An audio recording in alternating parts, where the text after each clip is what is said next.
வணக்கம். இந்தியாவில் வேலையில்லா திண்டாட்டம் எந்த அளவுக்கு தலைவிரித்து ஆடுகிறது என்பதற்கான உதாரணம் தான் தற்போது நாம் பார்த்து கொண்டிருக்கும் அந்த காட்சி. அதனுடைய பின்னணியை பொறுத்தவரையில் ஏர் இந்தியா நிறுவனம் வேலைக்கு ஆட்கள் தேவை என்ற அறிவிப்பை சமீபத்தில் வெளியிட்டிருக்கிறார்கள். அதற்காக தங்களுடைய சுய விவரங்கள் அடங்கிய ரெஸ்யூமை அலுவலகத்தில் கொடுக்க வேண்டும் என்றும் நேர்முக தேர்வு நடைபெறும் என்றும் அறிவிப்பு வெளியிடப்பட்டிருக்கிறது. ஆனால் எதிர்பார்த்தபடி அளவுக்கான ஆட்கள் இல்லாமல் கணிக்க முடியாத அளவுக்கான கூட்டம் என்பது மும்பையில் இருக்கக்கூடிய ஏர் இந்தியா நிறுவனம் அலுவலகம் முன்பாக குவிய தொடங்கியிருக்கின்றது. ஒரு கட்டத்தில் கூட்டத்தை கட்டுப்படுத்த முடியாமல் அங்கிருந்த பாதுகாவலர்கள் திணறி இருக்கிறார்கள். கிட்டத்தட்ட 100க்கும் மேற்பட்ட இளைஞர்கள் அங்கு குவிந்திருக்கிறார்கள். குவிந்து அதன் மூலம் தங்களுடைய ரெஸ்யூமை கொடுப்பதற்காகவும் நேர்முக அந்த தேர்வுக்கு செல்வதற்காகவும் முண்டியெடுத்திருக்கிறார்கள். கூட்டம் நேரம் செல்ல செல்ல அதிகமாக இருக்கக்கூடிய காரணத்தால் கூட்டத்தை கட்டுப்படுத்த அங்கு பாதுகாவலர்கள் அதிக அளவில் குவிக்கப்பட்டார்கள். ஒரு கட்டத்தில் கூட்டம் என்பது கட்டுப்படுத்த முடியாத அளவுக்கான கூட்டம் வர தொடங்கியதால் அங்கு வந்த அதிகாரிகள் அவருடைய ரெஸ்யூமை மட்டுமே வாங்கிக் கொண்டு தேவைப்பட்டால் தகுதி உள்ளவர்கள் நாங்கள் தொடர்பு கொண்டு அழைக்கின்றோம் என்றும் தற்போது நீங்கள் சென்று வாருங்கள் என கூறி அனுப்பி வைத்திருக்கிறார்கள். இந்த நிகழ்வு மற்றும் அதனால் ஏற்பட்ட இந்த கூட்டம் என்பது மிகப்பெரிய பரபரப்பை அங்கு ஏற்படுத்தியிருக்கிறது. என்றால் ஏர் இந்தியா நிறுவனமே இது எதிர்பார்க்கவில்லை. இத்தனை இளைஞர்கள் வருவார்கள் என்று யாரும் எதிர்பார்க்கவில்லை.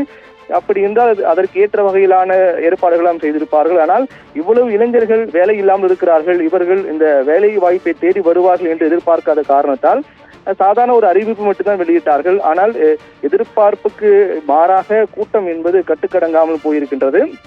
அதையொட்டி அனைவரிடமும் ரெஸ்யூம் வாங்கிக் கொண்டு தேவைப்படும் போது அழைக்கின்றோம், தகுதி உள்ளவர்களுக்கு நாங்கள் தொடர்பு கொள்கின்றோம் என்று அனுப்பி வைத்திருக்கிறார்கள். இந்த நிகழ்வு என்பது இந்தியாவில் வேலையில்லா திண்டாட்டம் என்பது எந்த அளவுக்கு உள்ளது என்பதற்கான சான்றாக தான் அமைந்திருக்கிறது. குறிப்பாக 10 ஆண்டுகளுக்கு முன்பு மத்திய பாஜக அரசு பொறுப்பேற்ற போது, பாஜக அரசு மத்தியில் பொறுப்பேற்ற போது ஆண்டுக்கு 2 கோடி பேருக்கு வேலை வாய்ப்பு, இளைஞர்களுக்கு வேலை வாய்ப்பு ஏற்படுத்தி கொடுத்து அதன் மூலமாக இந்தியாவில் வேலையில்லா திண்டாட்டம் என்பது முற்றிலுமாக ஒழிக்கப்படும் என்பதுதான் நம்முடைய பிரதான வாக்குறுதியாக இருந்தது. ஆனால் 10 ஆண்டுகளை கடந்தும் கூட தற்போது இந்தியாவில் வேலை வாய்ப்பின்மை அந்த விகிதம் என்பது தொடர்ந்து உயர்ந்து கொண்டேதான் போகின்றது என்பது புள்ளி விவரங்கள் மூலமாக நமக்கு தெரிய வருகிறது. பல்வேறு நிறுவனங்கள் மேற்கொண்ட புள்ளி விவரத்தின் அடிப்படையில் இந்தியாவில் வேலையில்லா திண்டாட்டம் என்பது ஒவ்வொரு ஆண்டும் அதிகரித்துக் கொண்டேதான் வருகின்றது என்ற விவரங்கள் தான் வெளியாகி அதிர்ச்சி ஏற்படுத்தியிருக்கிறது. தற்போது மத்தியில் ஆளக்கூடிய பாஜக அரசினுடைய மிக முக்கியமான வாக்குறுதி என்பது இந்தியாவில் வேலையில்லா திண்டாட்டம் முற்றிலுமாக ஒழிக்கப்படும். அதற்காக ஒவ்வொரு ஆண்டுக்கு 2 கோடி இளைஞர்களுக்கு வேலை வாய்ப்பு உருவாக்கி தருவோம் என்று கூறினார்கள்.